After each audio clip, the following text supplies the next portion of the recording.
আবার একটা নতুন ভিডিওতে তোমাদের স্বাগত জানাই। তো আশা করি তোমরা সকলে ভালো আছো। দেখতে পাচ্ছ আমি অলরেডি আমার বিকেলের রান্নার জোগাড় শুরু করে দিয়েছি। তো ভাবলাম যে তোমাদের সাথে শেয়ার করা যাক যে আমি কি করছি আজকে। সকলে অনেকেই জেনে গেছো যে আমি বিকেলে রান্না করি, পরের দিনে আমার সেই লাঞ্চের জন্যে। তো আজকে রান্না করতে চলেছি কিমা আলু তরকারি।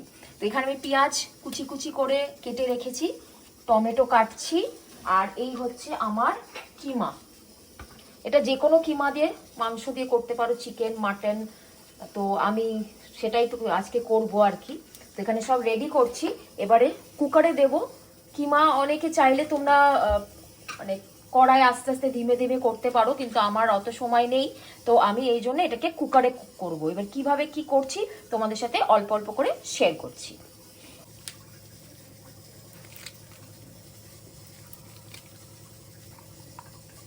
এটা 500 কিমা মতো আছে, তার মধ্যে আমি 3টে পেঁয়াজ দিলাম।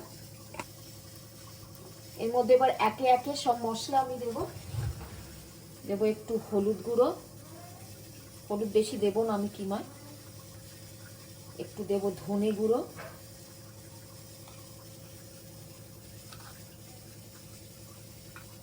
দেব কাশ্মীরি লাল, আর একটু ফ্লেভারের জন্য তিখা লাল দিলাম। দেব নুন,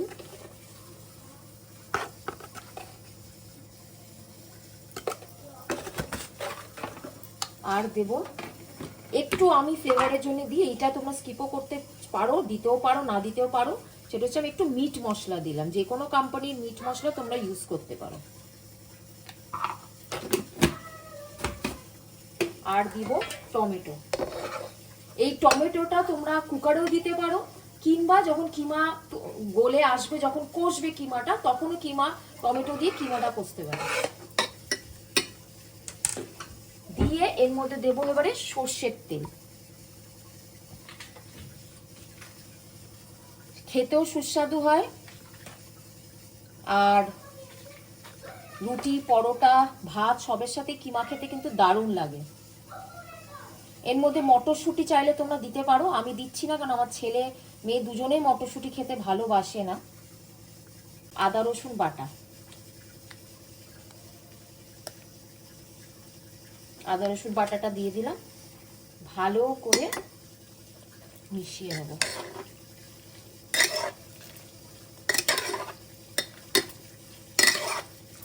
কিমার সাথে ভালো করে সবকিছু আমি মিশিয়ে নেব। এখানটায় আমি যেহেতু একটু ফাস্ট রান্না করছি, তাড়াতাড়ি রান্না করছি, সেই জন্য আমি কাঁচা পেঁয়াজি এর মধ্যে দিয়ে দিলাম। আমি একসাথে সব নামিয়ে কষবো।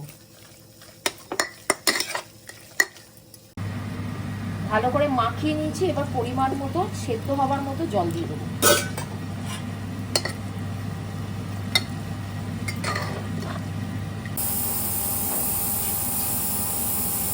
কুকারে পড়ছে সিটি।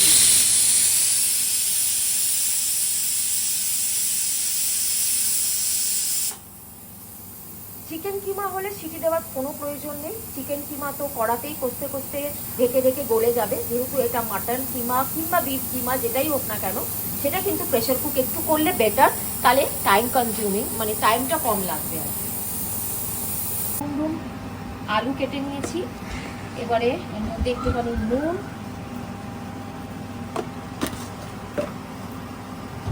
একটু হলুদ গুঁড়ো, আর একটু কাশ্মীরি লাল দিয়ে মাখিয়ে নেব এরকম ভাবে।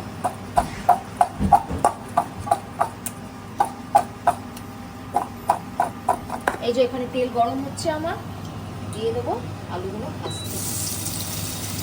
ডিমের মিডিয়াম ফ্লেমে ভাজবো আলুটাকে, যাতে একটু হালকা সেদ্ধ হয়ে আসে। তারপরে তো মাংসের সাথে কষিয়ে তো এটাকে দেবই বলবো।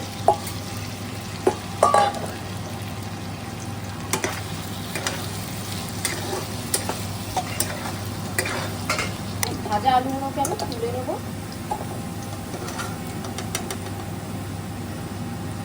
এদিকে আমার কিমা গলে গেছে, মোটামুটি 5টা সিটি দিয়েছি, তার মধ্যে গলে গেছে।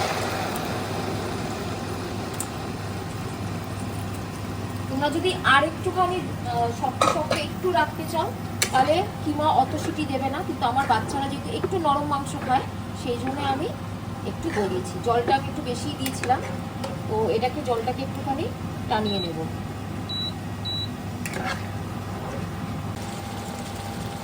তো এই যে আমার কিমা অলরেডি জল মোটামুটি একটু শুকিয়ে এসছে, আর আমি এর মধ্যে একটু হাফ টমেটো আরেকটা দিলাম। আমার মনে হচ্ছিল টমেটোটা আরেকটা লাল দিলে বেটার হবে, তো দিয়ে আমি ভালো করে একটুখানি নাড়াচাড়া করলাম, কষলাম। টমেটোটা গলবে আপনি দেখো তেল ছাড়ছে। এর মধ্যেই ভাজা আলুটা আমি দিয়ে দেবো, যাতে এটার মধ্যেই নাড়তে নাড়তে আলুটা মোটামুটি গলে আসুক। তারপরে সিমে গলিয়ে ওটাকে যখন আলু গলে যাবে তারপরে আস্তে আস্তে এটাকে আমি তেলের উপরে নিয়ে আসবো।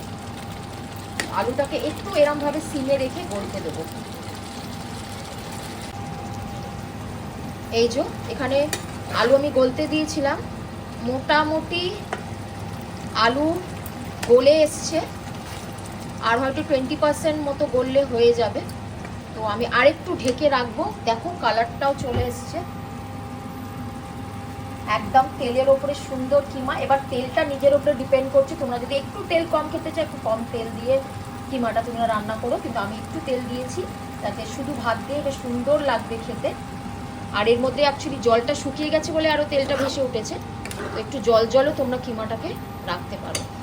আমার আলু গলে গেছে, তো তোমাদের বলেছিলাম গরম মশলা দিয়ে নামাবো, একটু প্ল্যান চেঞ্জ করলাম। ভাবলাম শীতকাল, ধনে পাতা অ্যাভেলেবল, ভালো কচি সুন্দর ধনে পাতা এখন পাওয়া যায়, তো সেই জন্য ভাবলাম ধনে পাতা দেবো, আর ধনে পাতা দিয়ে এটাকে নামাবো। তাই এই যে দিয়ে দিচ্ছি ধনে পাতা, এটারও স্বাদ ভালো লাগে। গরম মশলা তোমরা দিতেও পারো, না দিতেও পারো।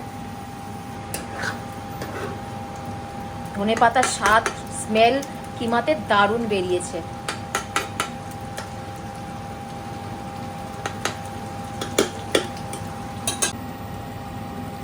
তো এই হচ্ছে কিমার লুক আমার হয়ে গেছে। আমি দিলাম অফ করে ইন্ডাকশন।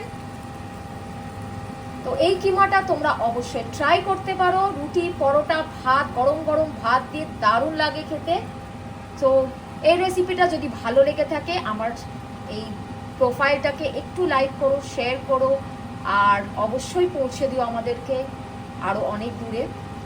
আর যারা ইউটিউব থেকে দেখছো তারা অবশ্যই এটাকে সাবস্ক্রাইব করে দিও। ভালো থেকো, সুস্থ থাকো, দেখা হচ্ছে আবার একটা নতুন ভিডিওতে।